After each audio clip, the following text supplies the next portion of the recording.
Dimp Digital presents Idle Game Chat.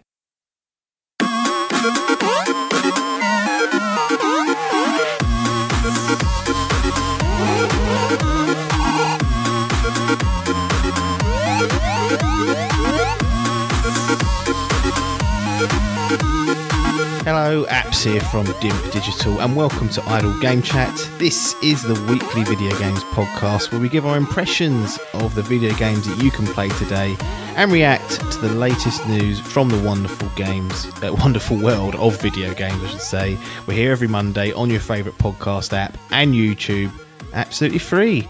I'm joined once again by the reigning Dimp Digital gaming quiz champion. It's Tom Adkins, not Adcock. How's it going? I'm good.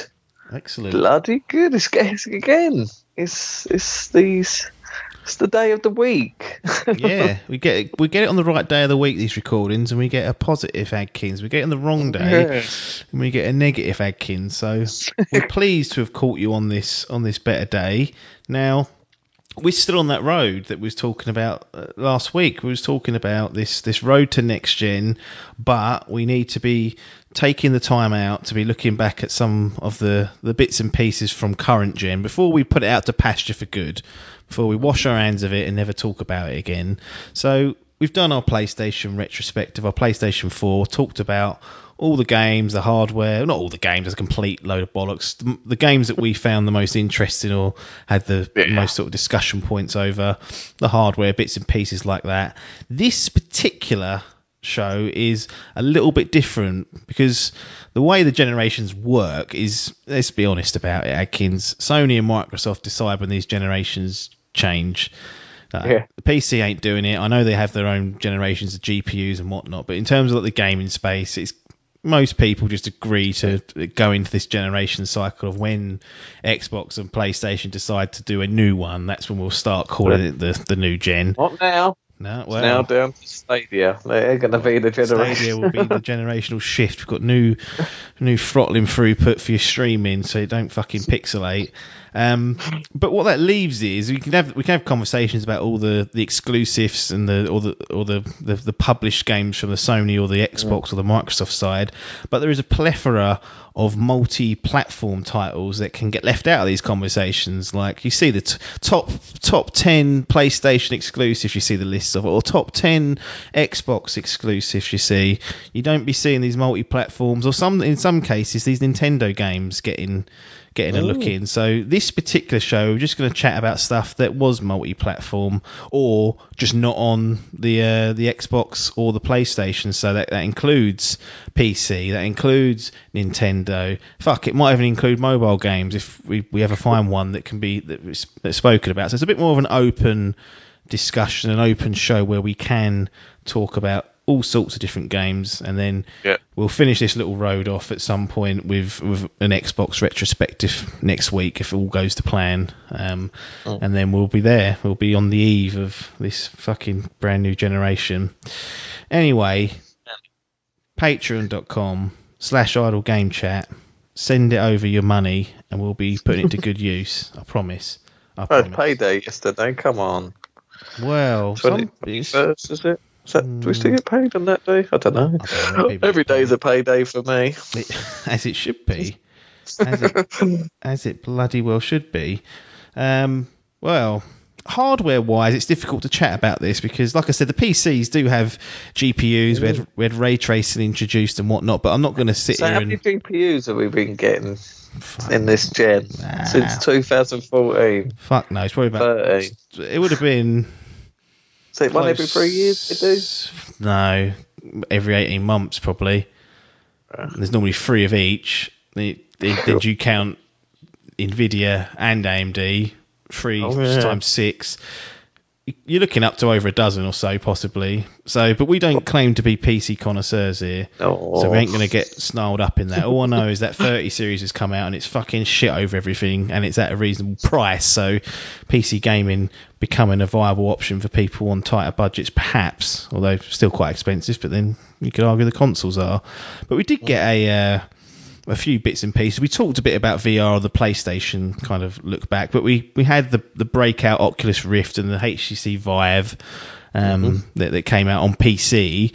Now, you were, you still are, you have that card, that Master Race card of yours. It might be a bit old and folded up. And it is now, with the latest game that's coming out, the big one, Cyberpunk. Yeah. My big is now the low minimum requirement at the end of the gen. It might take a few swipes of your membership card to get in the Master Race headquarters, but I think you'll eventually get in. They might have to manually type your number in. But yeah, it's one of those things. But the VR thing, I won't harp on it too much because I think the same sort of situations arise. But was there ever any consideration for you to jump on I'll tell you what, the PC VR? Because we've got Ogsworth Dave Salmon, who fucking loves it, and he's paid top dollar for the top VR headsets and says it's fucking great and uses it. I think it was it you? Yeah, it was when we went to Brum, I think. EGX in Brum. And yes. I go on the HTC Vive. Yes. And I was blown away at how good that was. And I was like, wow. Room scaling, wandering round. That was the big thing. Yeah, I think I played like some fucking painting thing. It's like basically Microsoft Paint, but in the fucking world. Yeah. And I was doing that, and that blew me away compared to the PlayStation VR.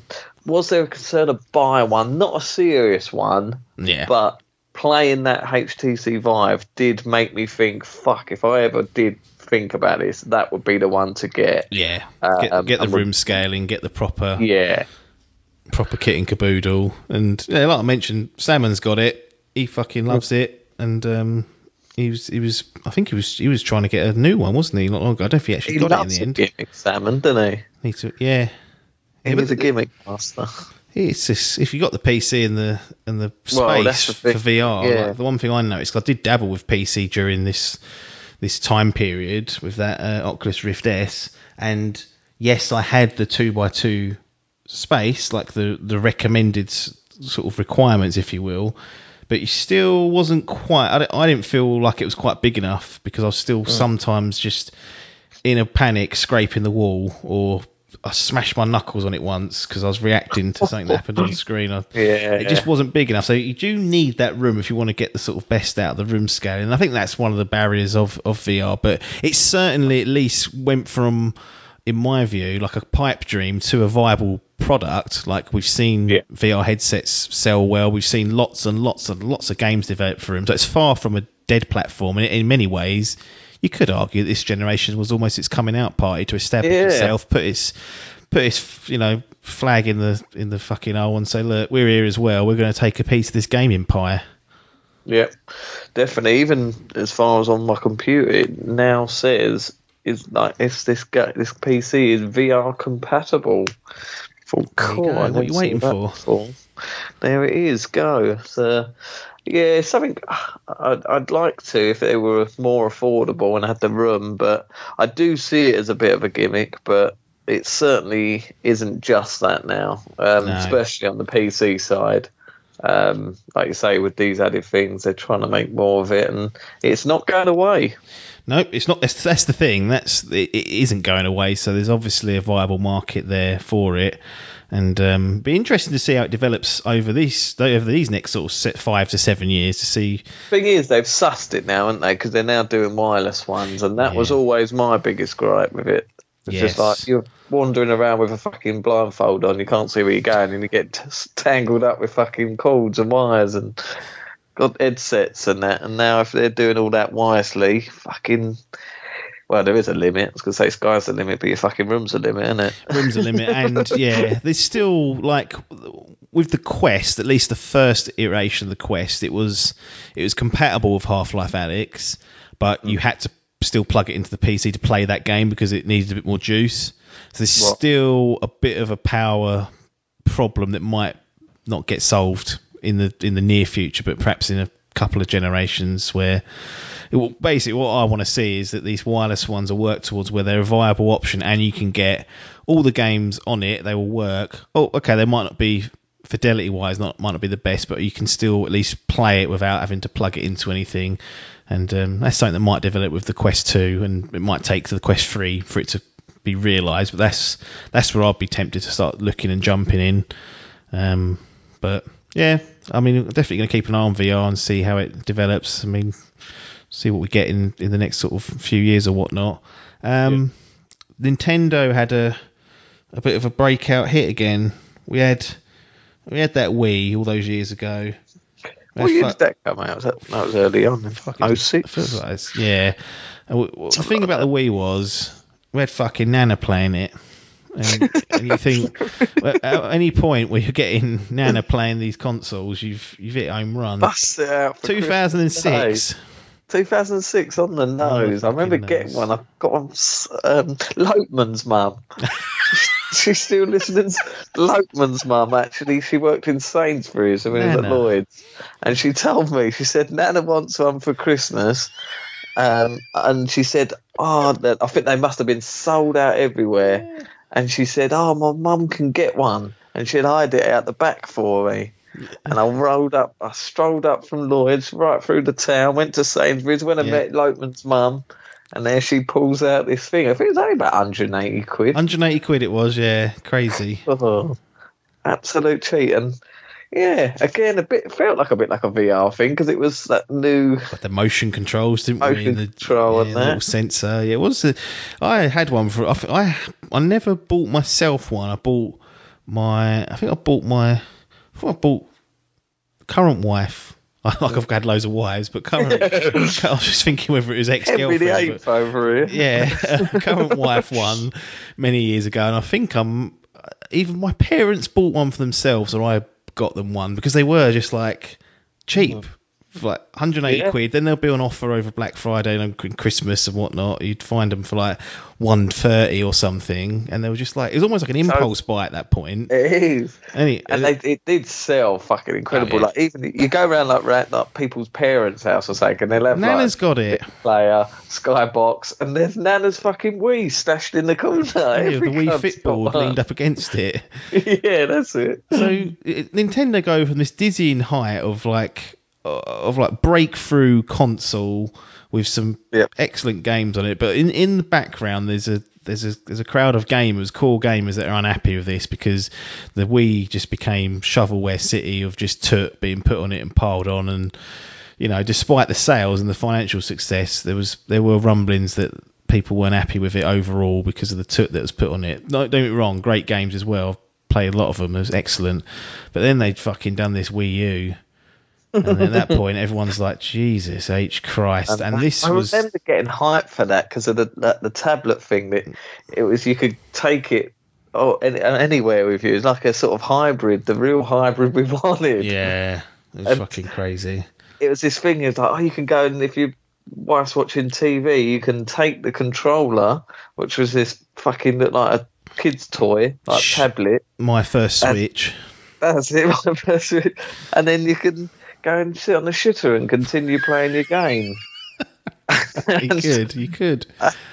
And no cunt bought that but Hall. Yeah, I think Hall was the only person I knew, and I think Salmon got one. So I had one friend, Pasola. He's the only guy that bought one that I knew. Yeah, I wasn't interested in it, and I'm glad that it was put out to pasture. But the reason why I mention this is because, you know, at that point, that was a failure, whether you like it or not. Like to hear it. The Wii U was a failure. They just come off, like I said, we just spoke about the dizzying heights of the Wii. The 3DS. Yeah, 3DS. Yeah, pissing another over fucking it. Success story.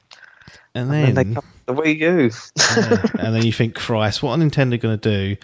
And what they reveal in like late 2016, there's rumours about this NX. The code name NX, and we're like, what is this Nintendo machine? I'm kind of at that point, I'm like gagging for a new good system to play Nintendo games on, because I didn't want to invest in the Wii U. I certainly weren't going to go and get the fucking Wii from fucking Nana's house and dish that out and start playing that. I wanted a new Nintendo platform because I was like, I'm committing to this gaming now. I'm like, I've starting to really look at what's on the landscape hardware wise, and I want to try and get involved with some of this Nintendo stuff that I've missed. And we get this NX rumours, I'm like, what on earth's that? eventually we find out it's going to be called the Switch, the hybrid handheld that also could be docked and played on your telly, making it I guess it is a console. It's a hybrid, like we mentioned. I remember it was like a YouTube video, wasn't it? That they just released. I can remember watching it now. I don't know where I was or whatever, just sat in my room or whatever. Yeah. But yeah, just like we did no clue what it was going to be called. No. We heard it was going to be this hybrid, and then we get this strange little video with loads of people fucking clicking their thumbs at us. People playing like the fucking Switch and like rooftop parties. I was like, people just don't do that. Yeah, just sitting on the bus and they're playing skateboarding whilst playing with it on the side. What's going on here? Basketball game. They stopped playing basketball to play NBA on the side of the court. I'm like, well, that's not going to do that, are you? Come on. Take it down the wreck. Yeah, and then almost smack bang in the middle, I guess, of the generation, March the 3rd, 2017. Releases the Nintendo Switch, $279.99, 280 UK pounds.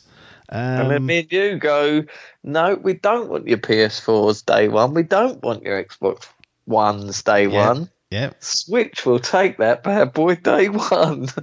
What was it? Why did we do this? Because that's a good point. We didn't get. Very. Was it? Well. No, I think we were. Was it Zelda being offered as a launch? I think it was. Yeah, it was a little. I don't know. I think it might be the price, to be honest. Yeah, under 300. Under 300. It's probably like a sort of cluster of all of it, really. It was that hype of a new technology. Yeah. It was just before the Horizon Zero. It was after Horizon Zero Dawn. It was like a week or two after. The mid-cycle consoles, wasn't it? It was. So I think because I remember I bought 3 consoles in about a year. I think there's the Switch, then the PS4 Pro, and then the Xbox One X, and we bought them all. And I remember thinking, "Fucking hell, I've bought 3 consoles in like the space of a year or whatever it is." Yeah. So yeah, I don't know why I chose to now start buying consoles on day one with the Switch, but it was exciting. It was something different, something that me and you never had done. Buying day one, I think we were both ready for this new sort of the hybrid experience. PS4 Pro was already out. PS3. Oh, was it really? Yeah, November 2016. This was March 2017. So it came out. I can't remember if I had one. Not ready. I think I did, because that was when Albert was born. I remember people coming over and I was like, yeah, don't look at the baby. Look at my new PS4 Pro. Well, in any case, we still bought 3 things in like 2 years or whatever it was. This that's right. And got sucked into the Nintendo. Now, did you didn't own a Wii U either, so maybe it was just that. Maybe it's because we'd been away from Nintendo for an entire console cycle, wherever that fits into the generations, normally halfway, and thought, well, this looks all right, this one, and it's got Zelda on day one. Let's dive in. Yeah, when you look at these consoles and their lineups, this was a hard one to beat when you've got that sort of game coming out day one. Yeah. And then you get Paper. What was that one you bought? Paper. Snipper Clips. Snipper Clips, that was it. Yeah, played a bit of that. But yeah, day one for us. And we played a few games on it. Well, yeah, it's just interesting how that sort of slots into this generation halfway through and just comes out of nowhere. Selling like fucking gangbusters still. So, and there's rumours of a Switch Pro lurking, which I need a shot in the arm of the Switch, to be honest. I need something like that to motivate me. So I'm hoping that's all true. If you go back into the Dimp fucking archives, there's we were doing sort of monthly updates of how we're getting on with this. We did like a whole build up to it. Yeah, I remember. Then it was like a week with the Switch, a month with the Switch. Then we did like a year anniversary with the Switch, and it's one of those consoles that every now and again I'll get like a little sort of like a couple of weeks where I'm like, right, I'm going to focus on the Switch and I'll buy a new game and start playing something on it, and then this lull comes and it don't get picked up for a month or two. When you do play it, is it handheld or is it a No, a doc's job, or was it a bit of both, depending on of both, actually, to be honest. what Rodney wants? Recently, I suppose during lockdown, we played a lot of Animal Crossing. Yeah. So that was a perfect mixture antidote to lockdown. Yeah, it was. It was a bit of both of that. Then I've recently played FIFA on it. That was a bit of both, but I'd probably say, yeah, absolute blowing. 2 foot in Pickford, I bet now. Oh, that'd be the way. But I'd say these days it's probably. No, I probably would say more. I'd say it's about 70. No, 60-40, I'd say. Right. 60-40 in docked. Okay. Favour for me. Because I don't travel. I think if I travelled. Oh, I travel, boy. Well, if I travelled and had the bollocks to take it with me to a commute, then I think I probably would play it more. But I don't. I do travel. Oh, I travel, boy, but I don't. Yeah, I don't commute long enough. Driving, you can't be sitting there playing that whilst you're driving. Exactly. But if I was a London boy, well, not in current situation, but if I was a London boy with a London commute and was brave enough, then maybe I probably would. I remember Jordan bought one. Oh. Eli. And he got through Zelda, and he said he just used to take it every day and play on the train. I was like, cool, you must shit yourself when you get to Badminton. Well, they released those Switch Lights, didn't they? That's right. That came out. That kind of Paper's got one of those, I think. So that was kind of the counter to that. They were what, 200 quid, so they're about 70 quid cheaper, so less to be worried about, I guess. There is something about picking that thing up, and I agree, although it's quite practical. I mean, I've taken it on a plane and used it, but there is something about that feels, A, like I could break it quite easily by dropping it, and B, that it feels expensive. I don't want to lose it. You know when you get a new phone originally, it's like you don't want anything to happen to it. I still feel like that with my Switch. I don't want to damage it or have it lost. It didn't help that there was like no, like if you broke your Switch, that was it. Everything was gone. Oh yeah, no cloud updates, was there? Or cloud saves. Completely redundant. So yeah, if that got broke, you are fucked basically. So that also weighed on our eyes, didn't we? So I think that was because. Did you take it with you when you went on your big travels to Barbados and all that? I think I took it the second time when I went to the Caribbean, and that's when I finished off Ultimate Super Smash Brothers Ultimate. I nearly fucking blew my lid on the plane though at one point. I was trying to get through some of those. Love it. I was trying to unlock Boss as one of those spirit orbs, and the fight was just fucking impossible. And I almost a few times was very close to just making a real fuck of myself. But that's the thing, you do a controller, you throw it across the room and smash it. That's 50 quid. Yeah. You do that with console, not only have you lost all your data, exactly. and maybe a game as well. You fucked in 300. That's it. It's everything gone. Yeah, and I like the introduction they've made to the Switch Online, where you can emulate and play like the NES and SNES games. That I've played through quite a lot of old games via that. I've been working my way through the Super Mario Bros. Series and got about maybe halfway through Super Mario World, the Super Mario Brothers World, is it? Whatever that SNES one is. And I think I haven't quite finished it yet. Maybe I'll try and do for next gen. But yeah, it's been an interesting ride with that thing. I'm kind of now at the stage where I want an upgrade to get this, get some more power in some of these games and get them performing a bit better. What's it been? It's been 3 years now, hasn't it? Yeah, over 3. It's been a big year this year for them. They've not, we had obviously the big launch, and you had that fucking critically acclaimed Breath of the Wild. Yeah. Then Odyssey. That's it, Odyssey. They've been dropping these bombs, and then it's sort of taken a bit of a lull this last year. So you never know. There could be another. Maybe they're just waiting for these next gen consoles because they're going to release some stuff to sort of compete with it. But who knows? We'll see. We'll see where we get to. But the Switch definitely has a place during this generation, and the Switch's Yeah. story won't end until next gen, really. So it will be interesting to revisit what actually happens with the Switch. Does it ever end? Does it just keep getting built upon and built upon? Until we get the 4K bad boy, the ray tracing on Switch, and Mario ray tracing. I'll be well up I've for done that. it in Minecraft, so... Absolutely. Well, let's jump into some multi-plat games. Let's get in there, have a little chat about some of these, some of our favourites and whatnot. Now, the first one I got here is actually a game that released initially on the Xbox, but shortly after, perhaps 6 months after, less than that even, it came to PC and PS4. It's Inside Playdead, creators of Limbo. Now, if you go on the Dimp Digital YouTube channel, there is a series on Limbo that I did many years ago. Let's Play Limbo with Apps. And you can go and find that and watch me struggle through Limbo for the first time.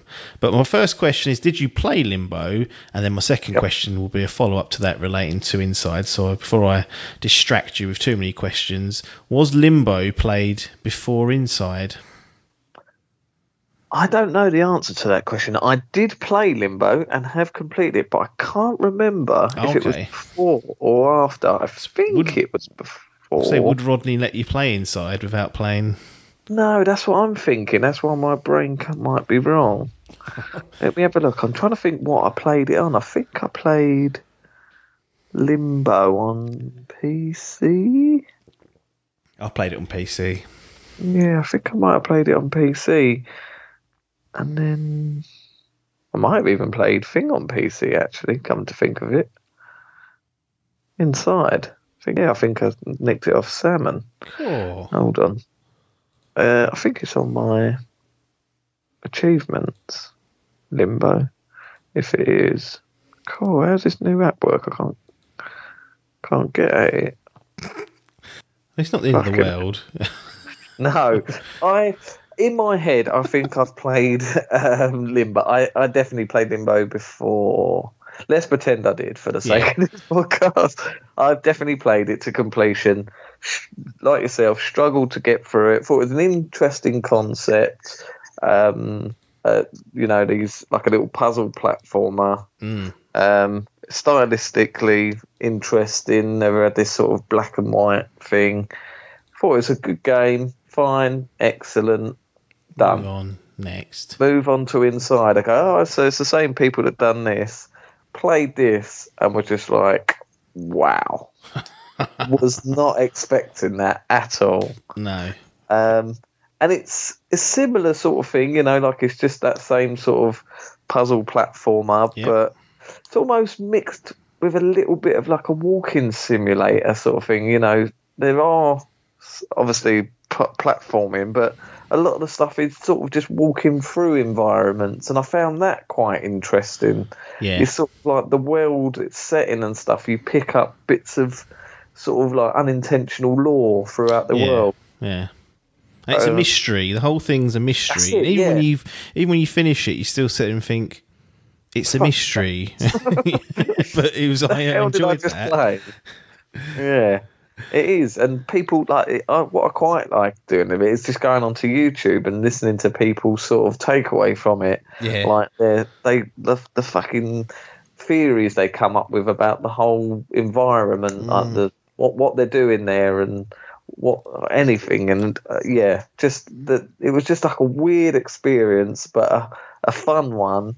And it's just one of those short and sweet games. I think it's only about 2 hours long, isn't it? One of the best single session games you can possibly get your hands on, and it really is a special game, really. And it's simple, but sometimes they work. And I remember getting this pretty much on launch, and I think I actually did it in 2 sessions because I got stuck at one point, and I might have needed to go somewhere, but I've done like half and half and came back to it and did it. But just excellent all-round game and Playdead.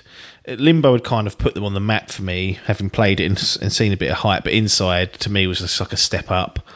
I was just like, wow, it's intriguing to see a similar formula taken to another level, and I've been interested to hear about what they do the next game. It's been that's what very, very long time. I've not heard anything, really. No, I've not heard anything. I'm surprised, really, because, it was met with critical acclaim. So you'd think that there'd be a follow-up to it, but... Here we go. Playdead and Epic Games announced in March 2020 that Epic Games will publish the next title, providing full development costs while giving creative control to Playdead, and will split the profits 50-50 after Epic recoups its investment on release. Cool, which that fills me with joy, because that just means that there's endless money for them if they need it. The resources. Chucking free games at me twice a week. I mean, like, fucking hell.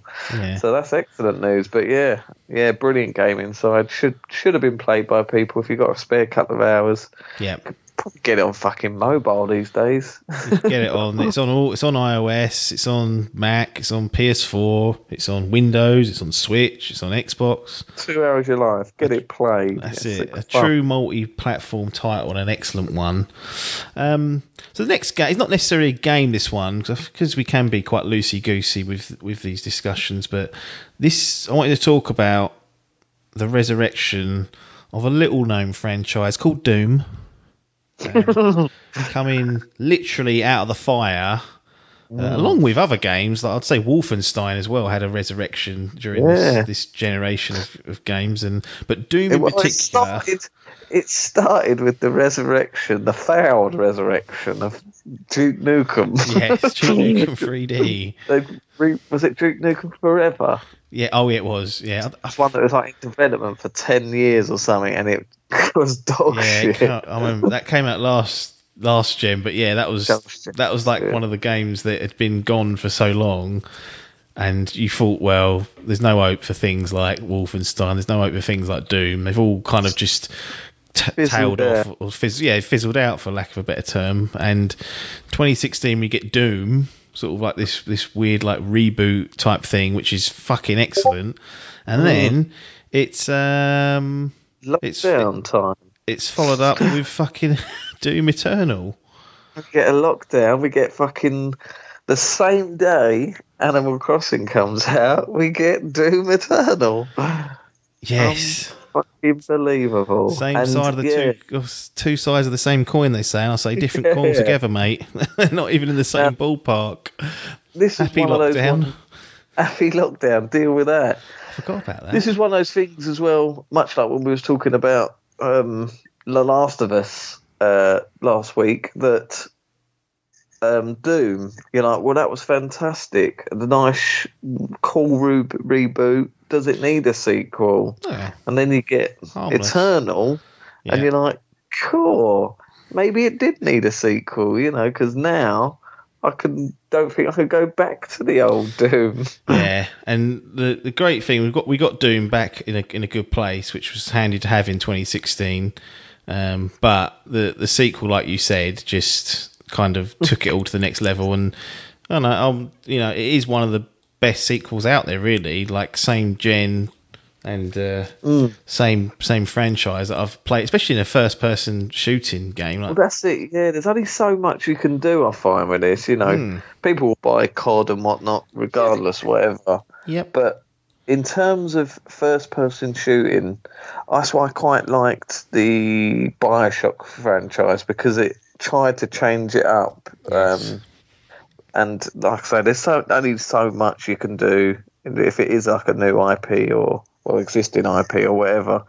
But that's what they've done with this sequel, is they've just tried to change it up and give you more tools in your arsenal, and trying to implement different things that you wouldn't normally get in in a first-person shooter. Now we've got like a tower mode that we can go back to and fucking unlock shit, and all the soundtracks from the old games, like it ties.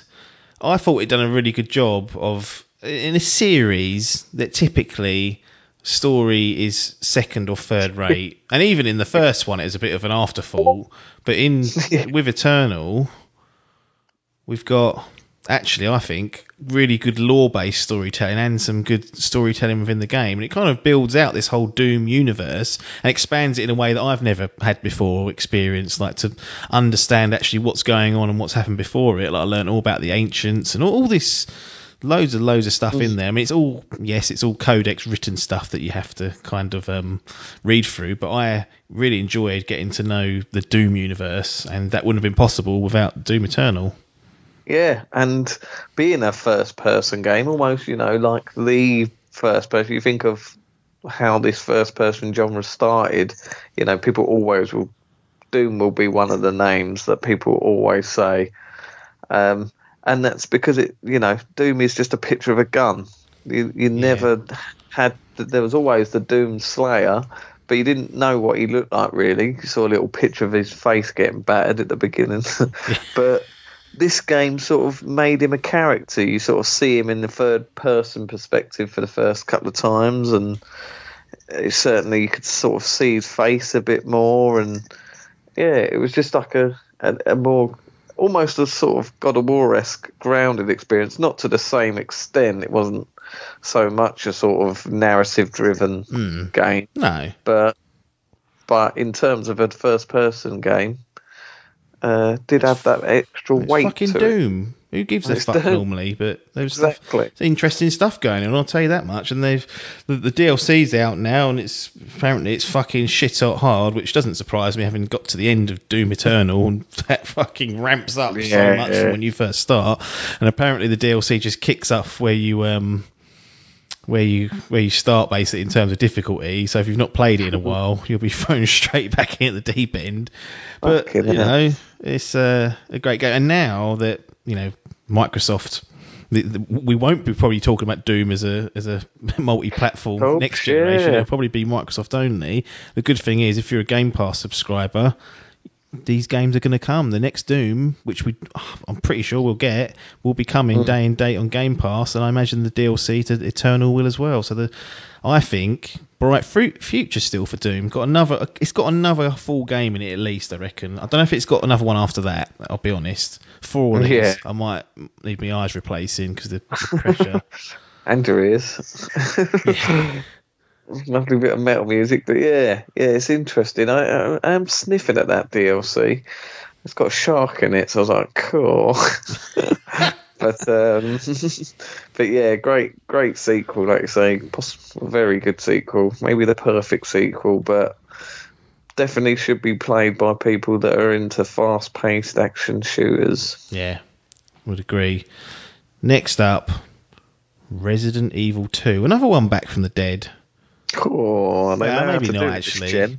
Maybe not back from the dead. That's not fair because Resident Evil 7 put Resident Evil back from the dead. But this does bring back a classic 90s game and bring it into the modern era.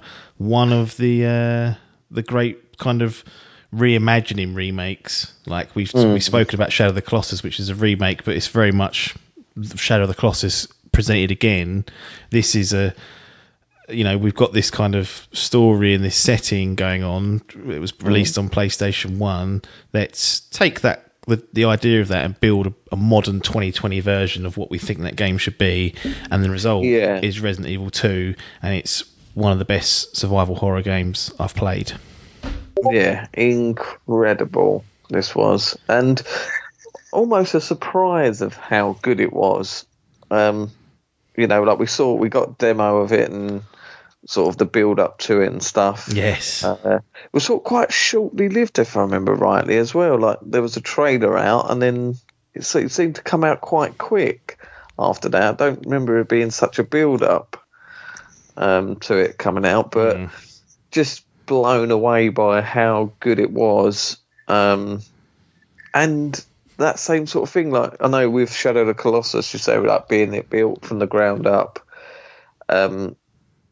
It's still, it still looked the same, and that with this, it does again still look the same, but it sort of has its own spin on it. It's sort of it takes stuff on it. It's not like for like. No. With Shadow of Colossus, you sit pretty much. It's the same game. Everything's where you remember it. That's it.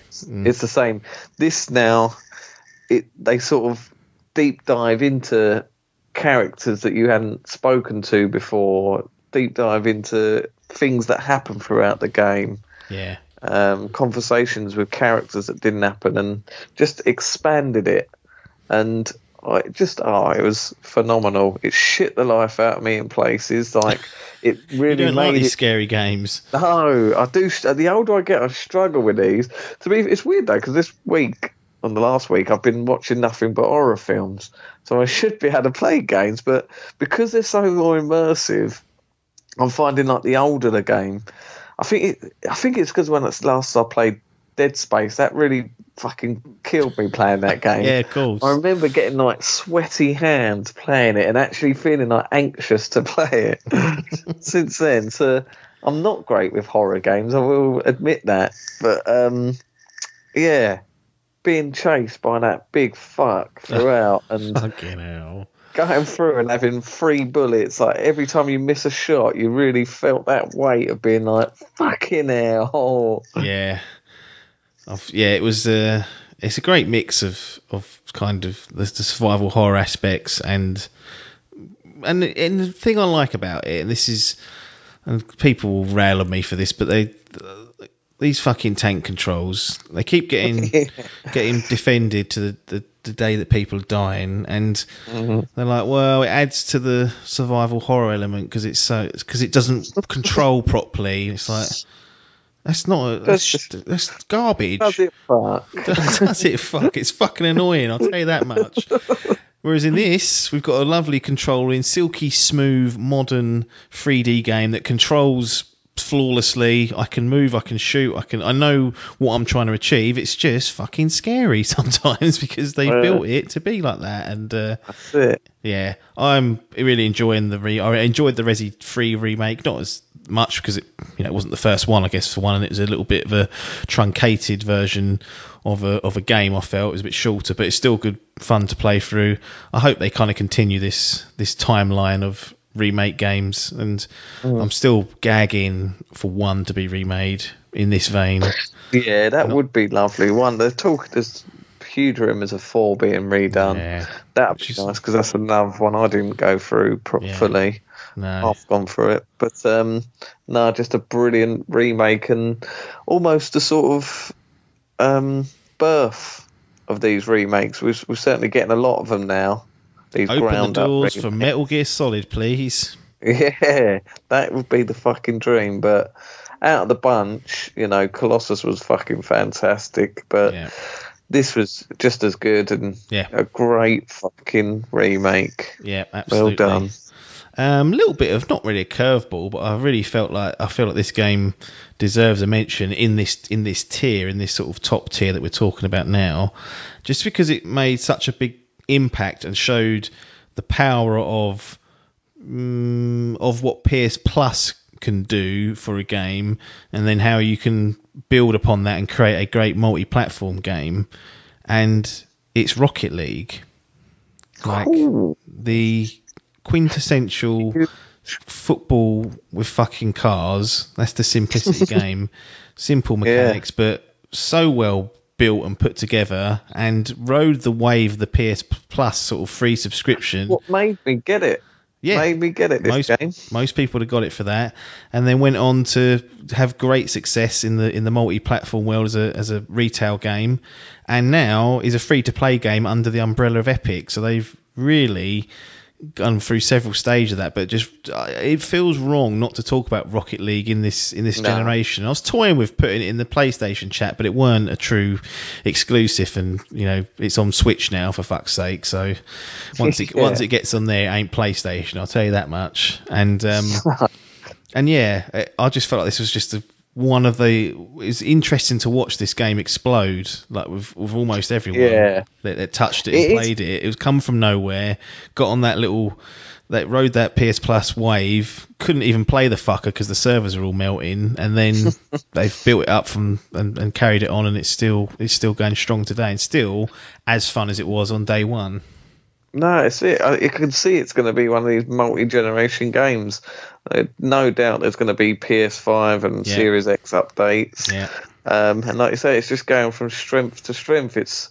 It rode through us. We've all had a couple of games on it before. We've all had little time. I think even some of the Dimp boys still play it now and again. Yeah. Young Pee Wee knocking about on it, and Hall and Logan, yourself on the Xbox, played it on different platforms. Well, it's all cross progress now. So it was a few weeks ago, I went on to the Xbox version and the PlayStation version, and I linked my account, and then all my rewards were funneled into one sort of account. So now I have everything I've ever earned through both platforms on one profile. It's great, like the cross progression that's been developed. And really, and one of the other things that I feel like Rocket League helped do, and it didn't really have the bollocks to do it, but I think it helped push it, was this cross-play business that we're now seeing. Like, it's one of the first ones I remember kind of begging for Sony to do it, and publicly coming out saying, look, we can just turn the switch on. Like, it's just you saying we can't do it, and then you know the dam has started to break on that front. We're seeing cross progression, we're seeing cross play with things like Warzone and Fortnite and all those big games. And I think Rocket League had a little hand to play in that because it was so popular still. Absolutely fantastic. Definitely worth a mention. Yep. The other one, which I know you've not played, but it's on this little list of mine, is Disco Elysium. Ooh. The RPG that I never thought I'd even wanted to play, and it was on that list of Game of the Year from last year in 2019. We did it, and it's one of my personal favourites from that year. Every year you get these games that crop up out of nowhere. Hades this year. Hades this year. Last year we had this, and we got it might have been the year before that with Edith Finch, the other one. Yeah, What Remains of Edith Finch.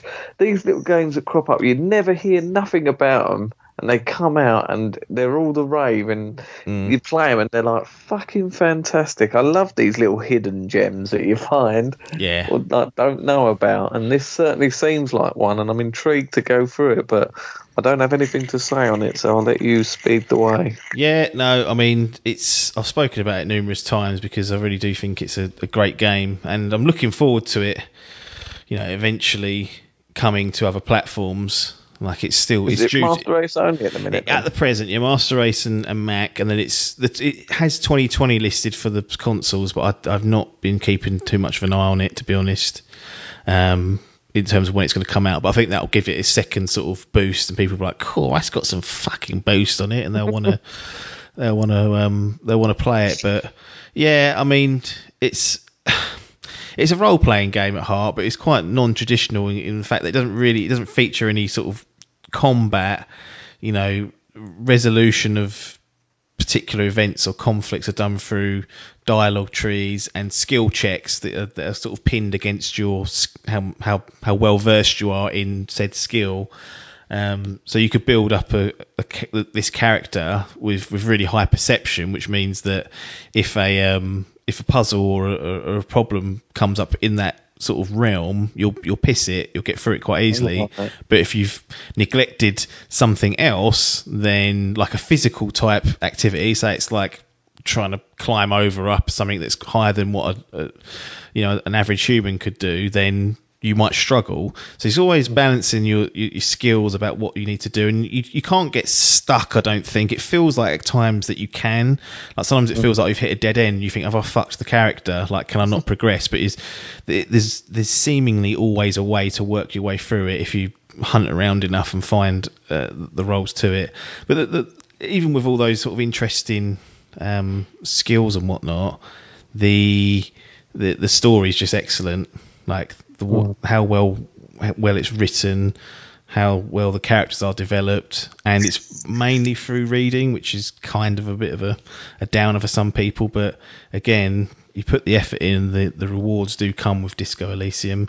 If you've only got a console and you haven't been able to play it on Master Race, then when you see this trickle in on the consoles, give it a go, because it's if you're a fan of RPGs, especially like old school ones, then I think you'll love this. Like, it's excellent game, and it had a TV series adaptation announced, so we'll see how that turns out. Fuck knows how they're going to do it, because it's so complex and whatnot.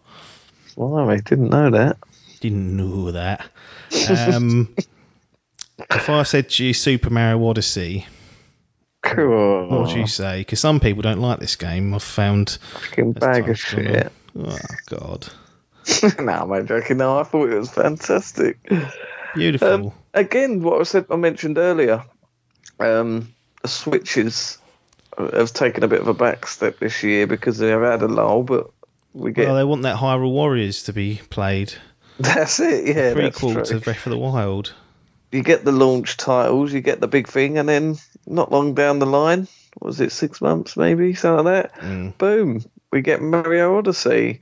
Yeah. And I've dabbled in the Mario worlds throughout my life. Started off with a couple of Mario games. I've played through I had, was it 64 and a couple of the old school one on the NES, the SNES, the carts throughout the years. And this one comes along and it's like more sort of that 3D world. It's got a bit of a sort of updated sort of feel to it. It's sort of, a bit next gen-y. Yeah. In fact, got all these. You got fucking collectibles and shit to do. Exactly. Little openly worlds of little tasks and whatnot. It was a lot more open to. I mean, last time I'd played a 3D game was, I think, Galaxy, which was excellent. But this definitely had a different feel to it. In like you get dropped off. Just glad I weren't fucking using a fucking wand. That Wii U one, the Wii fucking wand. So, I've got to say, went through it. Was about 10-15 hours long, but a great game with a great campaign, puzzle platformer. Lots of Cappy, this new feature that I thought what's this? This is going to be weird. And they said that the Leviathan axe was good. Well, you ain't played nothing till you played with Cappy. It comes straight excellent. Back to you. You can jump off him. Yes, you can jump off him. You can take over the enemies and use them to get around puzzles. You could become like a Goomba. I am taking the piss out of it compared to the Leviathan axe. It was like a sort of an iconic weapon type thing, wasn't it? Really? Oh, yeah, it's really. You had to use it and get comfortable with the calf, otherwise you weren't going to get through this game or do very well with it. That's it. In terms of like gaming attachments and things like guns, maybe say like the Gears of War Lancer, Leviathan axe. Cappy is right up there with with all of them. And he's got eyes, so it's a real living thing. There you go. Don't be fooled by its comedy appearance. No, do not be fooled. I think it's a great game. Like that, I think for me, I prefer it over Breath of the Wild. Blasphemy, says the Nintendo boys. No, that ain't. No. That ain't Barren Wasteland. I'm a fucking second coming. Get off. I've tried we've been through it. I've tried. It ain't happening. No. Get me that Switch Pro where it runs not like a pig, and maybe I'll jump back in. But for me, that year, Odyssey smashed it out the park and overtook it. Was my game of the year. I fucking loved that game. Thought it was great, and I'd actually consider resetting that and replaying it one day. But again, just so many games to play. Like when you get thoughts of that in your head, I always think, what am I doing? Like we mentioned that backlog list I made of like games I want to play, 90 fucking odd strong, and I was like, right, you've really got to stop 84. You've really got to stop with this romanticising of playing old games or replaying games again, because it's not healthy. It's too many you can't do that anymore, can you? Well, can you? But great one. I've always wanted to go back and get all them moons. Pointless, but. Just because it was just fun, just because it's so fun to play. Mm-hmm. It was just like a warm, exciting game. Fun fact. You get that. Fun fact. Yep. Adcock did not like this game. Oh, Pac-Man. The Pac-Man Nintendo bloke doesn't like Mario Odyssey. I think he even said if we was doing a scoring system, I'd give it a 6. Fucking hell. I've never been so disappointed in all my life.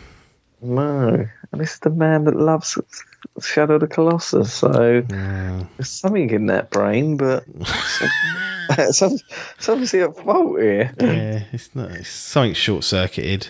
I don't know what's caused that. I think because he played it a year or so after it, and all we heard was it's the best Mario ever played, like all this stuff.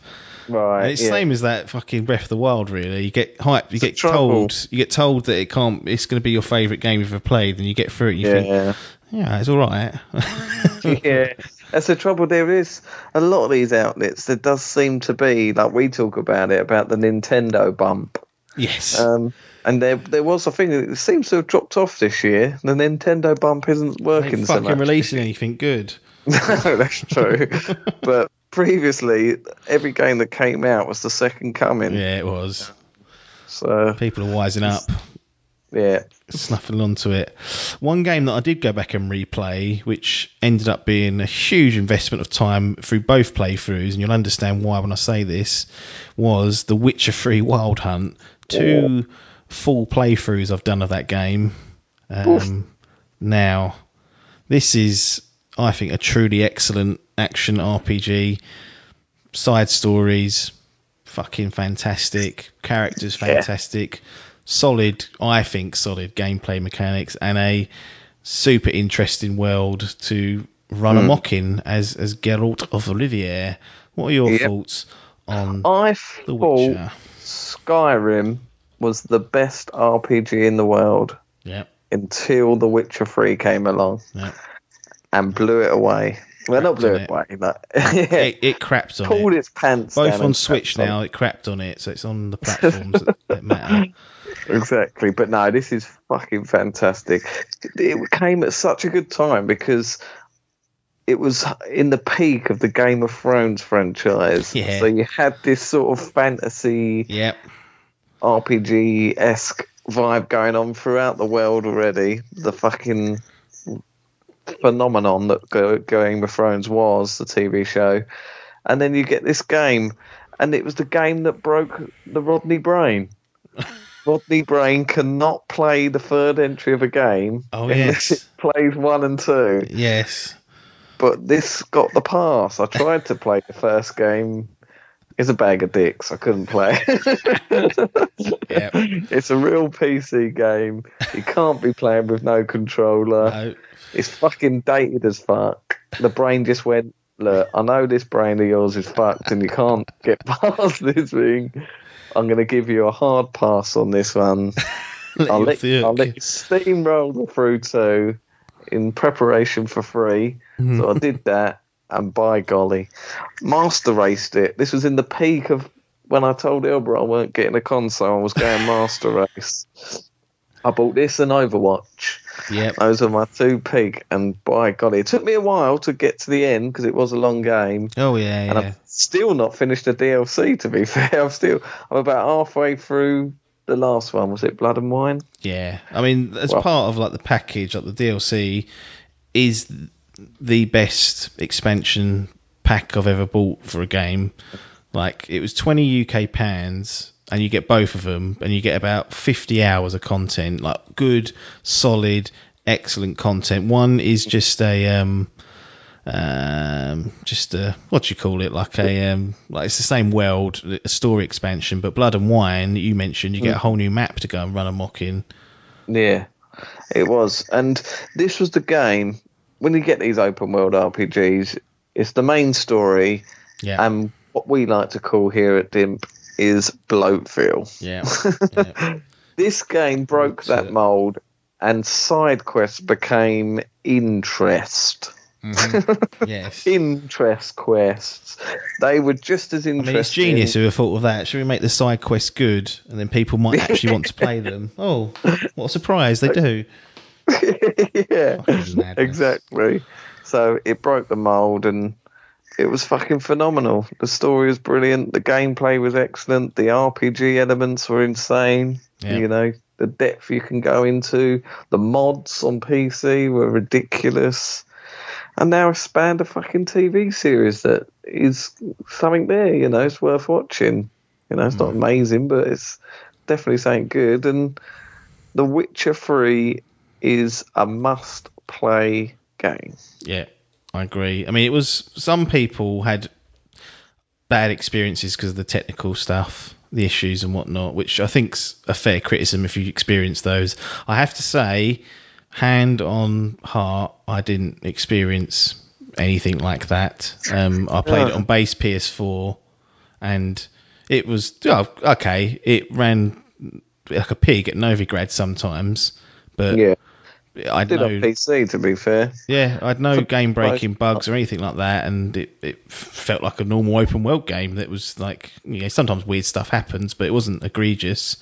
And I feel sorry for those people that had that experience because, like you said, it's a must-play, and it's, now we're on the brink of Cyberpunk, the next game, and it's like the reason why that game's so highly hyped up at the moment is because of how good The Witcher 3 was. Simple as that. Hey, how it must be a good game. Yep.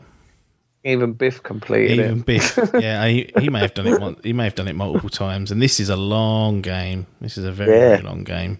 So that is true. If Sir Binalot is getting through it, then you should too. And another long game that Sir Binalot got through is Rockstar coming back. I mean, we didn't see him all fucking generation.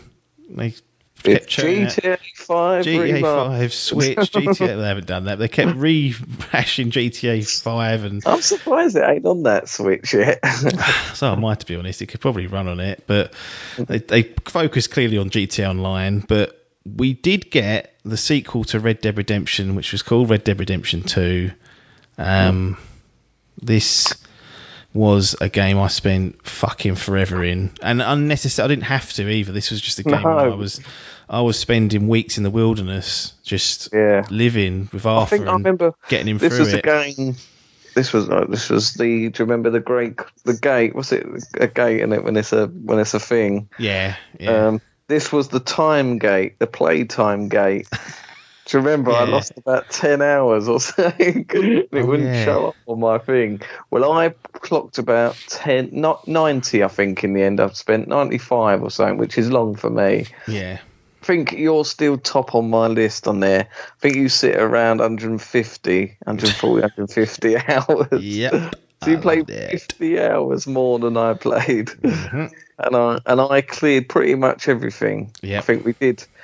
We're all up. I think we all ended on the same percentage. Yeah, pretty much. It's like 90% clear. It's only like a few bits. Like we've done all the quests and that. It was just like the collectibles. I think we didn't do.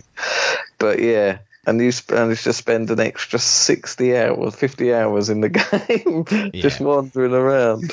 Yeah, I just enjoyed just pretending, like role playing Arthur in this world. Like I used to shave his head, shave his face.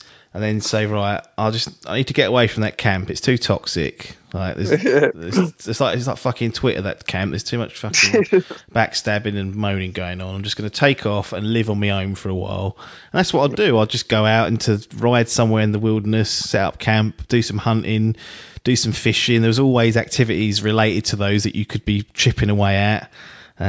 Maybe go in the local town, have a drink, play some fucking blackjack. And I just enjoyed that experience, and like we talked about The Witcher 3 a moment ago, that I obviously enjoyed that game. We just fucking gushed about it for ages, but it was a different kind of experience where I was sort of playing a game in that sense, and I was playing a game at Red Dead, but I was more immersed and role playing on Arthur's behalf, if that makes sense. Kind of like this felt like a real world that was all working in and around independently of me, so I treated it as such and tried to, make Arthur a decent human. At times, sometimes the temptation was there to murder, but you sometimes have to. But the amount of random things that you can run into, it just has that. I was worried that it weren't going to have that sort of Rockstar sprinkle, that Stardust, but it just about to say that similar to The Last of Us, it was the original Red Dead Redemption. Could have been left it. Could have left it. Had that, the perfect game, the perfect ending. Yeah. Could have left it, binned it, one hit wonder, done. Yeah.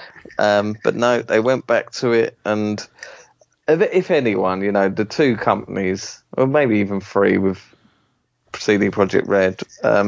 You think these games that know how to make a sequel now. Yeah. Rockstar, Naughty Dog, and CD Projekt.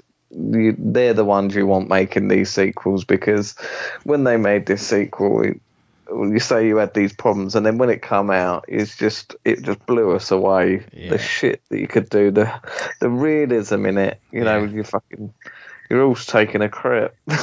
Your beard growing. The beard, just the beard and the hair growing. I was obsessed with.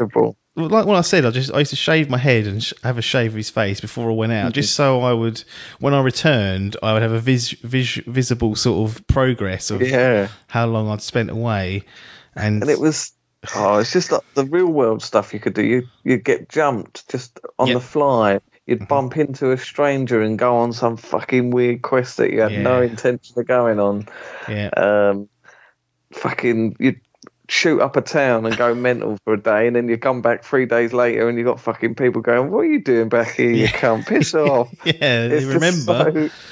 You get fucking chased by a bear, and it's just endless fun. Red Dead Redemption. Yeah. And when there's games, was it the same year of God of War, wasn't it? I think. So it was. Two phenomenons in 1 year. Yeah.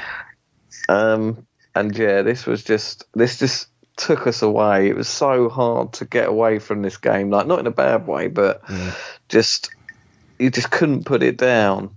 Yeah. And it was one of those games that once it was done, the lull set in, because you couldn't think there was anything better. That was it. That was the best you've ever played. Yeah, I mean, the story is great. The characters are great as well.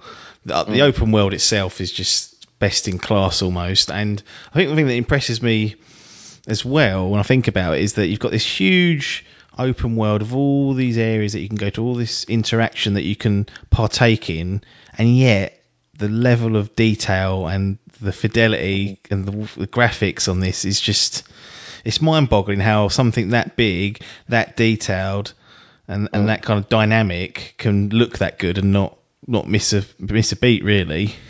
No, absolutely incredible. I'm just hoping that it gets another patch or an upgrade, maybe, to the next gen to carry it on, because it's one of these games that I'd like to.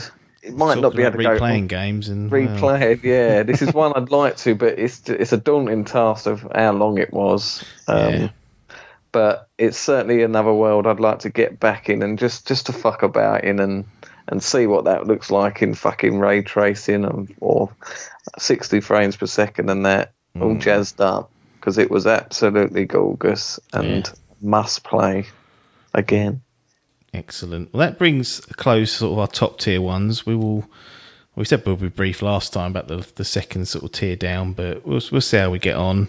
So I've got a few here to chat about. What we got here?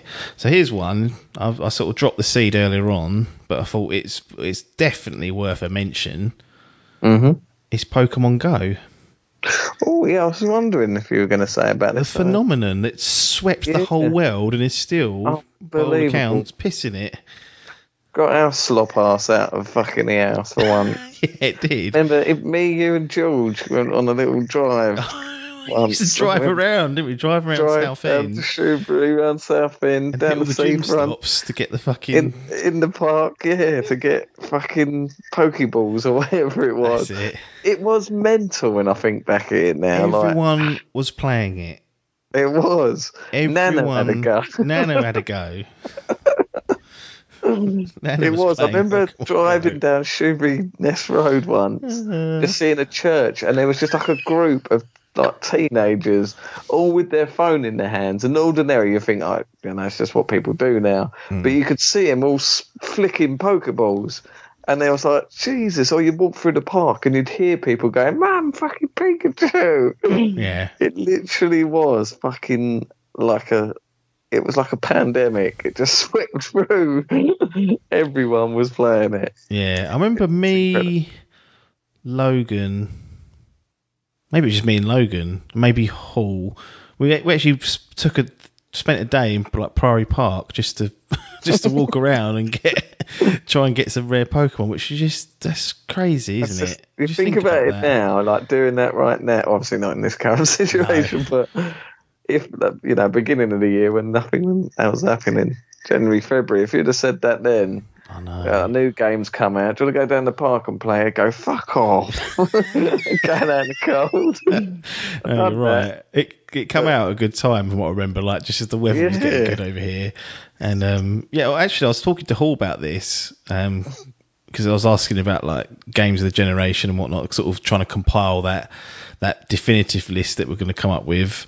And he was talking about Pokemon Go, and I was like, I wonder if it's still how it works now. And he said, well, to be honest, they updated it when COVID hit so that you didn't have to go out and visit places to kind of like advance and play the game. Like it made the game a lot more of a passive experience where if you were in lockdown, you weren't asked to go outside. You could just do it in your house mostly, which I thought was quite a smart way of keeping it relevant and also kind of at least morally suggesting to people, like, I know you normally used to going out for this, but you don't have to if you want to keep progressing the game. Because you know what people like, they're like, I want to get my fucking Snorlax and that's up the fucking road. Whereas, so I thought that was a nice touch that they'd updated it to sort of reflect what most people had in their lives, which was restrictions on movement and public spaces and things like that. But yeah, what a phenomenon this was. Yeah.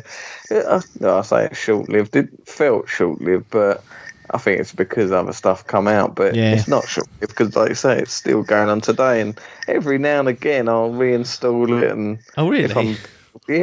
I think last year it was like nothing huge. I sort of just was down the park and sort of reminiscing about it, and I just reinstall it, and my login seems to already be on there, so I can just go back in. On your account?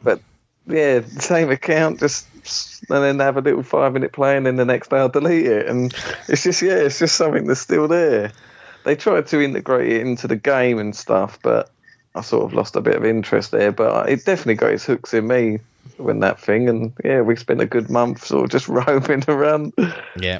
South End, which it's amazing, really, just to show the power of video games. And this was a mobile game, which I don't typically tend to get involved in at all, really. Yeah, I agree. I don't hardly ever, but this was a worthwhile investment of time, that's for sure. And I think the clever thing was, like, if they'd based this on new gen Pokemon, I wouldn't have been interested. Because for me, Pokemon still is Pokemon Red and Blue, the original, however many it is, 150, 200, whatever the fucking number is, people get it. But that's, to me, it's like, it is Pikachu, it's Charizard, it's Squirtle, it's Bulbasaur, it's Psyduck, it's that's Pokemon to me. And because they started with that, immediately I was like, oh, okay, this is the Pokemon I know. This isn't all the weird shit that's coming out that look like fucking monkeys fused with ducks. This is like proper Pokemon. So for all those people that grew up playing Red and Blue and Yellow on the Game Boy, I feel like immediately their ears were pricked up to look at this. And that was a very smart move, starting with that. And it's that definitely they should go back and I know they've done that. Let's go Pikachu and let's go Eevee, but. No. Do a proper Pokemon based on that, please. Not this fucking flicking of Pokeballs to it. That ain't Pokemon. I didn't see Ash do that in the anime. No, that's right. Don't bastardise it. Two multiplayer games now, sort of hopefully quick fire back-to-back ones, but I think they deserve to mention because as a group and personally, we spent a lot of time with these games. Yeah. Destiny 1 and 2. Phenomenon. A bit of a love-hate. Game of the year for me. Game of the generation. We don't need a podcast. Already done. We've already done it. It's a strange one that we played a lot of it, especially 2, and we come out the back of it and say, fucking hell. But there was something there. Yeah. It was I think it's the time that they came out. It was I don't think my body or mind was ready for the grind. No. I think like what was there was fun. It was exciting. It was probably the first time I've really delved into a sort of multiplayer experience. Yeah. Really, like I've dabbled in it, but never committed as such to this. Like when we were doing the raiding and that. Or it weren't worth to start in. No, that's right. Demanding it was, and a real toll on relationships, and still not healed those wounds. Still not healed, but yeah. When I look back at it now, and I think there was parts that were fun, and it was, going through that campaign, and that was quite fun. The grind is not typically something I really enjoy with these type games, even though I do tend to warm to them and do tend to buy them for some reason. These games as a service, I'm still doing it. Exactly, I'm still doing it.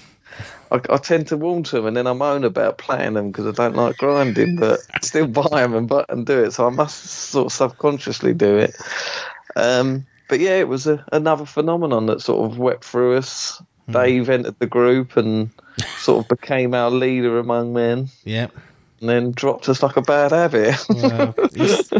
Well, he's in the shadows. He's lurking. He's still lurking. He's like the Undertaker. He's going to come back one day. Huge comeback.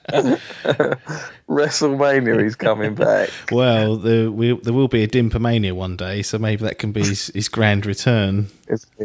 But no, you stuck it out a bit further than me. You delved into the DLC. That's what used to fuck me off a bit as well. The DLC. The amount of DLC they dropped, and then I was always a little bit behind, and it was catch up, and I think it toppled up on me, and then them raids really stuck it in my heart, and then we got the meltdown gate. 2 was made just stupidly a bit harder. It was only a small tweak, but they gave those revive tokens.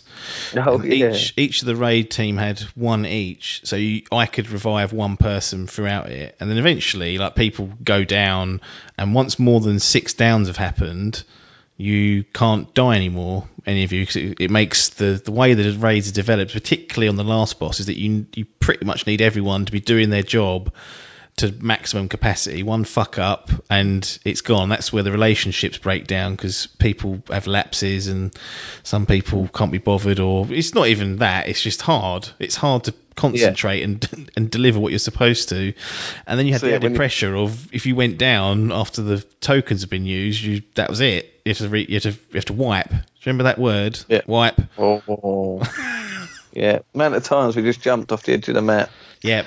Did we kill it? Yeah. Wipe was this. So wipe, disarming. wipe.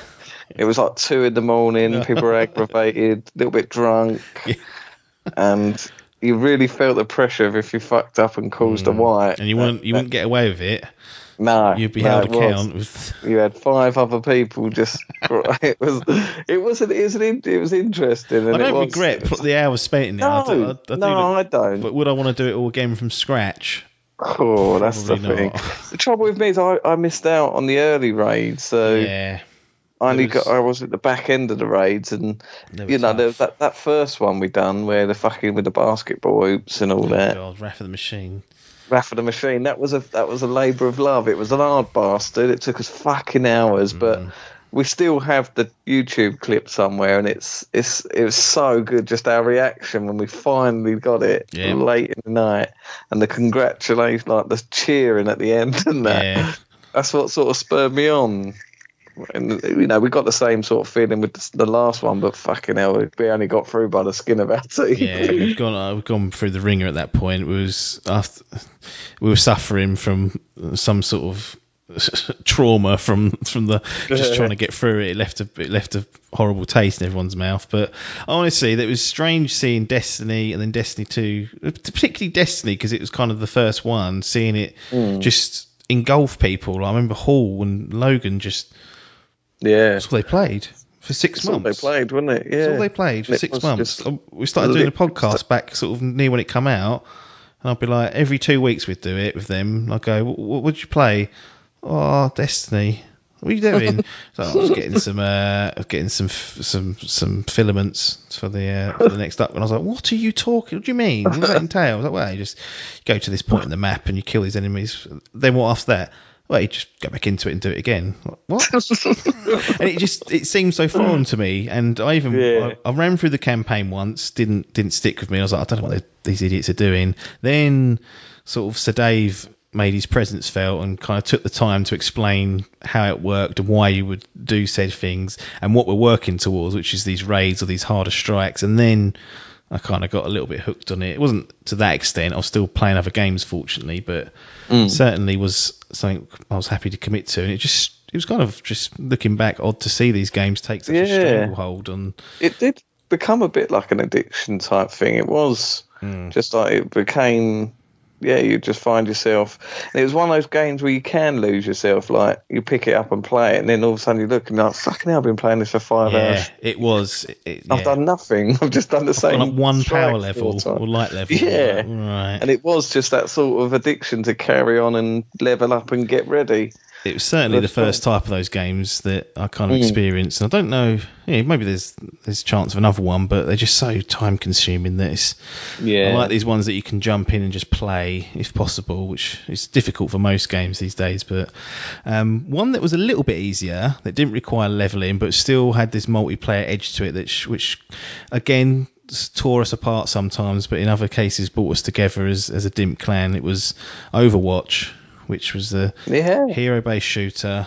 I enjoyed my time with this. It always felt a little bit more light-hearted and relaxed. Yeah, very few.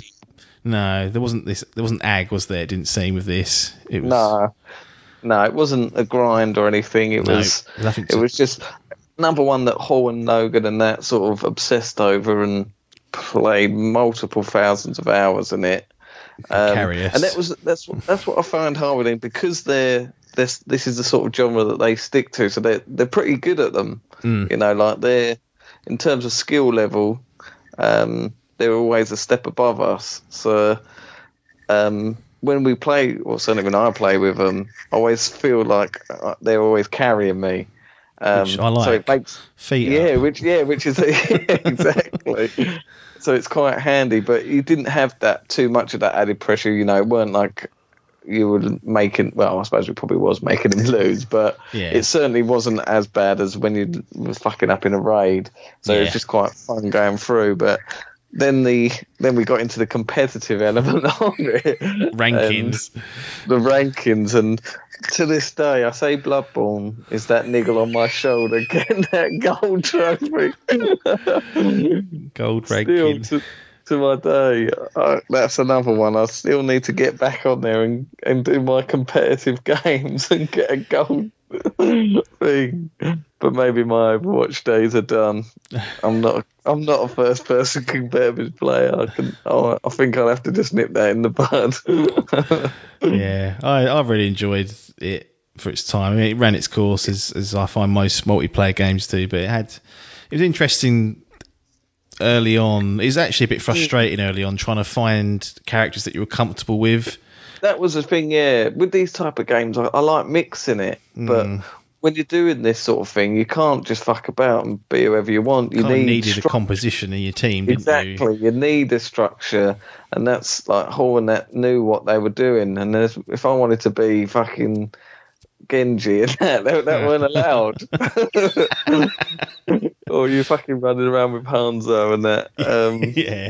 It's quite funny, but no, if you're going to do it properly, then they need instruction. But it is fun. It's the whole hero aspect. Like, it was quite exciting getting a new character added every now and again, and they all play completely differently. So it's nice to have a mix, and it's, for that type of game, it's a brilliant game and still ongoing. It's played a lot. There's number 2 on its way at some time. I'm surprised they're doing that. I really thought they'd just build Overwatch as just like as Overwatch. There's no need to be a second one, but the fact that they're doing it, I'm surprised. I mean, can we take over our skins and stuff from the Overwatch 1, or is it a full factory reset? What are we gonna? It seems unnecessary as well, because the structure and foundation is so strong there. But it is a peculiar thing, but it's sort of been all talk and it's sort of fizzled out now. It's true, it has. waiting for see what's happened. Maybe they're watching all these fucking games as a service just implode. Yeah. Hang on a minute. Away from that. Yeah. But no, another good time. We did mention Breath of the Wild earlier. I respect it. Decent, but I'm not having this second coming talk. I don't know what your thoughts on it were, because some say it's the greatest game ever made. Yeah, for me, like, I really enjoy playing it, and I know it's a special game. I think the thing that gets me is the physics. I think are the standout thing of this game. It's the stuff you can do in it that really blew me away. When I think of a game like a video game with like some of my favourite games, when I think of I think of a story and narration. That for me, like with this Zelda game, I didn't think that took the back step for me. Like the story, it was serviceable, but nothing blew me away. Nothing happened. Exactly, that's right. The world, that's another thing for me. Like when you look in the horizon, some of the just the visual look of the world and the things you can do, the places you can go. You can go to every place you can see, pretty much. That's it. Yeah, that aspect blew me away. But for the vast majority of that game, you're trudging through fucking barren wastelands. It's not. Sprinting every 6 seconds, then your stamina runs out. Sprinting again, or jumping on a horse. That's it. It's a pretty game. It's sort of almost started off a trend now. You look, there's new games coming out, and they're all just ripping it. They're taking it. You got this Genshin Impact. Which, that's the people that have made that have obviously loved Breath of the Wild. And Phoenix Rising. That's another one that looks like Breath of the Wild. And it is a gorgeous game, but the world itself was big spaces of nothing. So, but yeah, but it was the gameplay loop that was fun. The combat was quite satisfying, and some of the shrines and the puzzles, and like I say, the physics were huge for me. It's just I'm with you in saying it's not the second coming, because the story wasn't as strong for me. I don't have that sort of allegiance with Zelda. I've dealt in it and played a few of them, but it's never been that sort of legendary status for me. But I do respect the game, much like yourself. I think it's a brilliant game, and one that people should play, because obviously a lot of people love it, and it is a good game. But there were just a few little things that niggle me. The fucking weapon degradation. That was the point where I was like, when I get like a decent set of weapons, and you talk about just running through the world, like there's no point in me going to that camp and wasting 2 of my weapons to get a worse weapon back. Like, it become counterintuitive to even engage in combat at one point. I was like, what's the point in this? Exactly. And also I was like, what's Ganon doing to that poor Zelda in there? Like, he's had 100 years. And they're telling me to sort of run around collecting Kurok seeds. I'm like, I need to get in there. That's it. I need to save her. The concept of that was quite fun. The fact that you could just go there you could complete the game in about 10 minutes, I think. There's like a speed run of someone just legging it to the boss and doing it. Exciting, but yeah, it's when we talk about, I think I said it in this podcast or last, that this generation, a lot of outlets have had this Nintendo bump. I certainly feel that this game definitely had that, but who's to say? You might play this game and think it is the second coming, but you might just get sucked into all those 100+ shrines and think this is the fucking bollocks, finding these and finding all the secrets and because there's loads of shit hidden in the world to go and explore. It's certainly not a negative game at all. Game at all. No. And to be honest, like there's bigger fans of it than us within the Dimp clan, so don't count it out of appearing in a game the generation's shortlist somewhere in the near future, because there's people that back this game, and I still have great respect for it. It just wasn't kind of what I was after, and it did come out shortly after Horizon Zero Dawn. So I went from this rich, beautiful looking open world with robots and fucks running around to this fucking shithouse, barren, Fucking goblins. Oh, It was sandwiched in between Horizon and Red Dead. We got like that. Then this, and then a couple of years after we got Red Dead. What's a goblin? Was it a moblin? Goblin. Yeah, I can't remember what they're called now. But like I said, if Switch Pro comes, I might dive back in one last shot because I finished it, but I wanted to do more of the shrine stuff. Certainly one of those worlds you could easily jump back in and just fuck about with just to get away from the road, even if you're fucking surfing down a mountain on your shield. Then that fucking breaks. So then you're left fucking cack-handed with no shield, which ain't ideal. Last one. This is it, the end of the line, unless you've thought of any more during this time. But this is more of a... I feel like this is just an important signpost game because the franchise had disappeared and been gone for so long, and it had been, for all intents and purposes, apparently abandoned. But this is now a glimmer of hope in Black Mesa and beyond. It's Half-Life Alyx. Is this now the signpost that there will be a Half-Life 3 developed in the future? I've played it. It is a VR-only title, which I think in some ways enhances it, but on balance doesn't bring enough to the table. It's a great VR game, perhaps the best I've played, but still doesn't solve some of the baked-in issues I just have with virtual reality as a platform.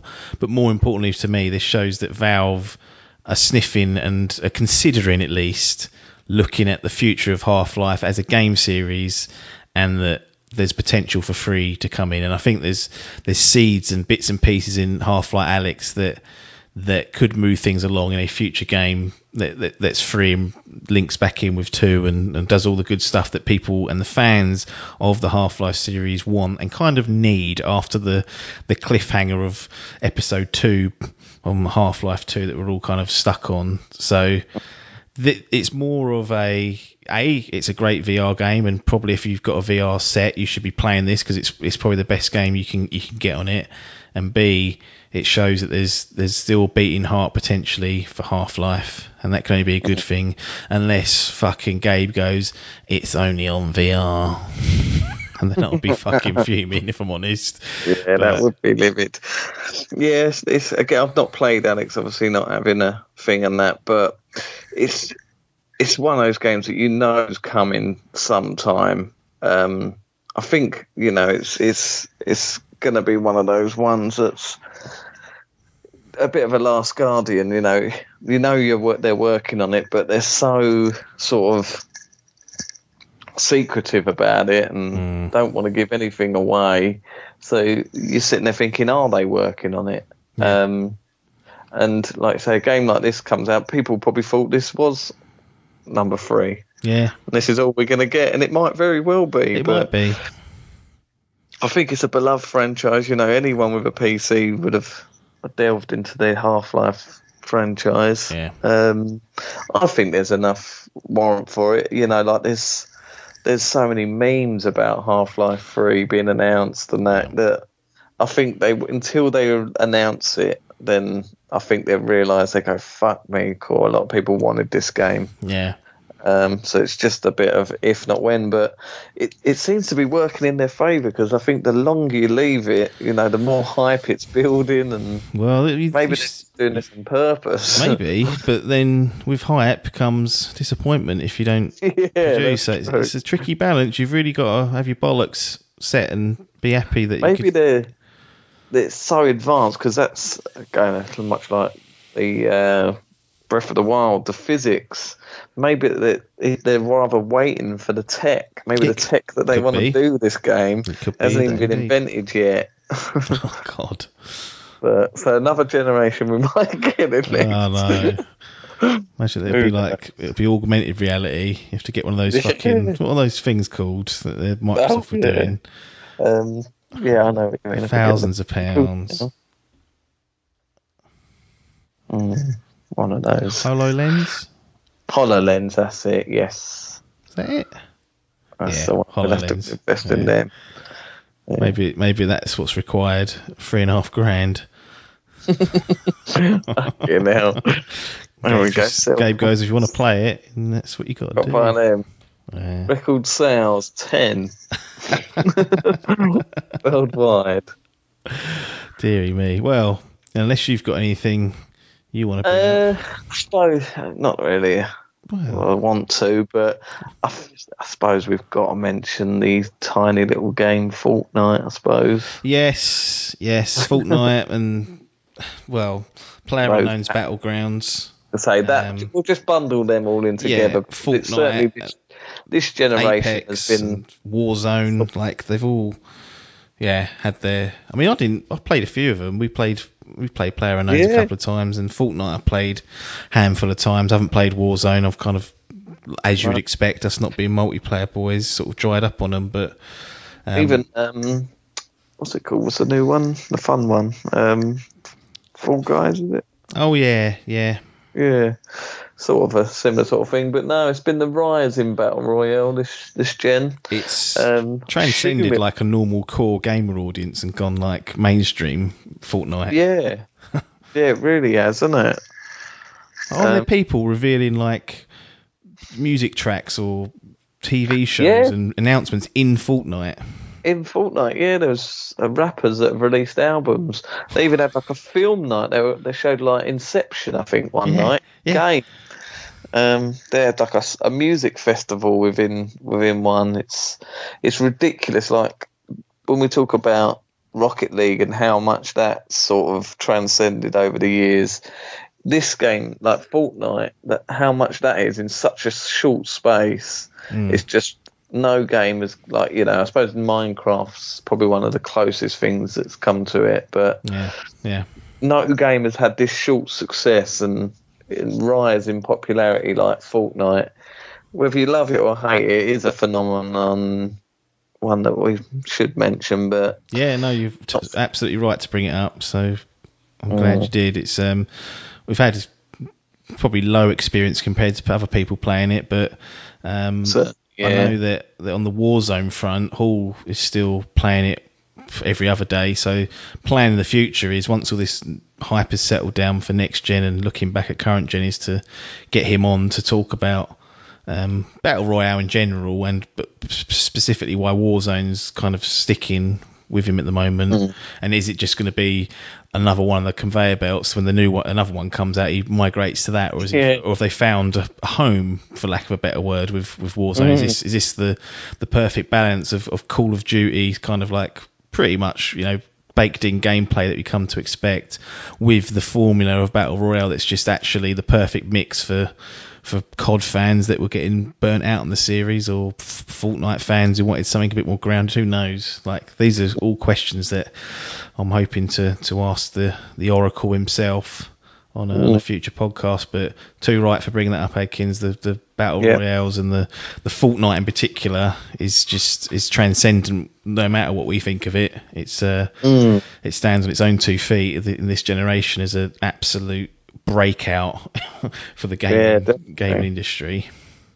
I got one more game that's an odd mention because it's not really a positive one, but I just feel it needs like a generation. It needs a mention for this generation. Yep. And I think the reason it needs to be mentioned is because certainly if you're going by generations, it's probably this generation's biggest disappointment. Not so much now, but certainly when it was released. Cyberpunk. What? We're going to go. I just wanted to make a little mention to No Man's Sky. Wow, you're going to hurt some people's feelings saying that. That's it. Like I say, it's great. It's now in a nice state, but I can't remember there being a game last gen that was this sort of amped up and sort of hyped that Colonial Marines, we all aliens. were. Yeah, that might have been. Not to this level. No, it wasn't. This was this game had everyone by the fucking bollards, didn't it? And it was everyone was having it, and just I think that was it hit hard, that disappointment of that game. Oh yeah, like it's good to see that they've stuck with it, and now it's in a state where it's it's worth playing now and should be played by people. Yeah, like it's insane that came out in 2016, and yes, was just a shell. Well, no, it was still pretty detailed, but it just wasn't fun for a long time to play. Like, a lot of people gave up on it, and rightly so. And really, it is a.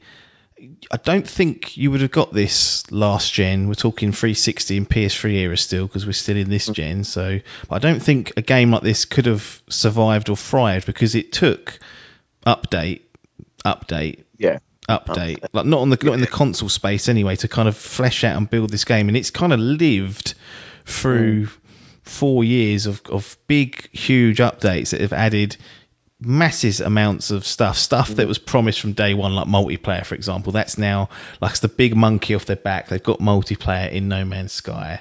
There's huge freighters that you can build, like the bases you can build now. It's almost like a completely new game. It's kind of like a bit of a poster child now for a game that did go wrong at launch. But if you work at it and build and put into place content that people are requesting or after, you can still turn it around. Like they have, by all intents, has turned it around into something that's a viable. I wouldn't have any problems recommending really No Man's Sky to people if they had a passing interest in it. It's just that people have had their bollocks burnt from buying it at launch, and rightly so. They'll never go back. That's completely valid. No, it's an interesting game to bring up, because like I say, it's got to be this generation's biggest disappointment at launch, but it's also could be classed as one of the best turnarounds as well. Yeah, it's a real landmark in this sort of generation, and one I thought does deserve a little mention, just for a different reason to the other games. Yeah. No, I totally agree with it. And it's funny how it was dubbed as almost like a PlayStation game, and it was kind of published on the PlayStation 4 with Hello Games, but it was promoted and marketed as a PlayStation game, and then we found out it was on PC, and then 2 years later it comes out on Xbox, and we're still waiting for that Switch version to appear one day. But yeah, definitely an interesting story, and one that I'm not convinced could have been. Maybe I'm just completely forgetting, but I'm not convinced a live game like this could have existed in the last gen, just because not just the amount of work it needed, like just the tolerance of people to wait it out and accept it, like live updates and content being added, all free. Yeah. If you've got the game, you'll get the updates. No paid DLC, no monetization inside the game itself. No.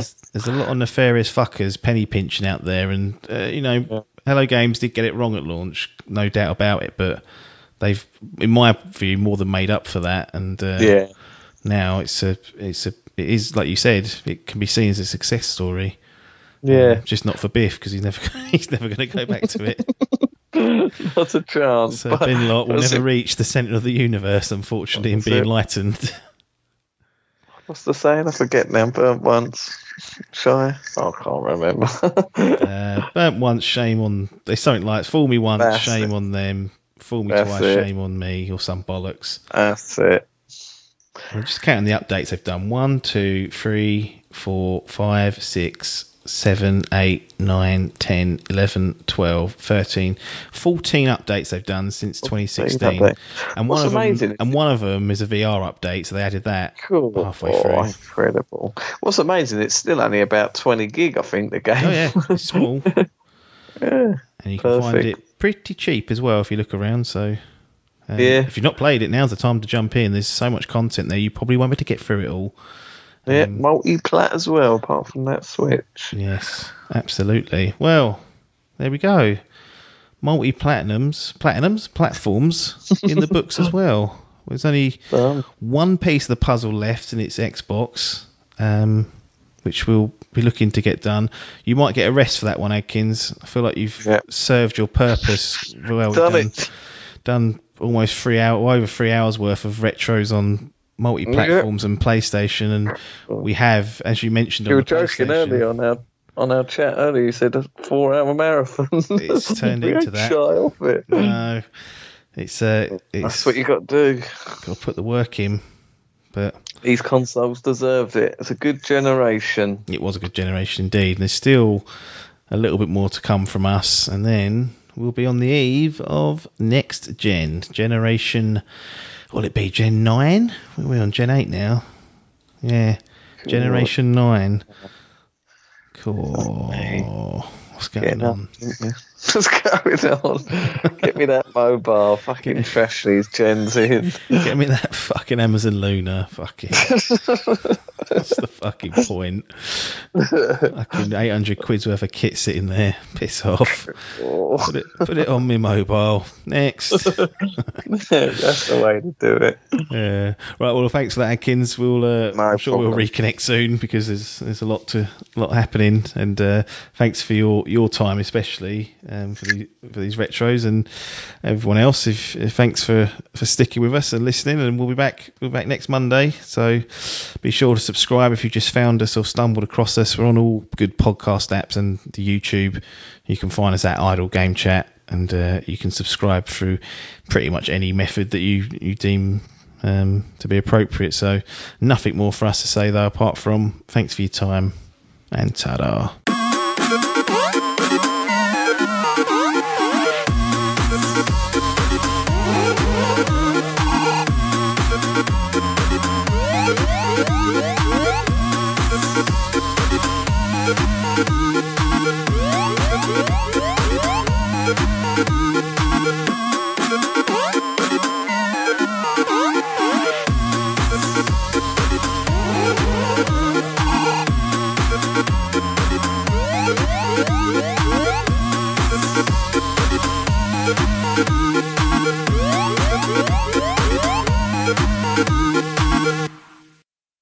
This was a Dimp Digital production.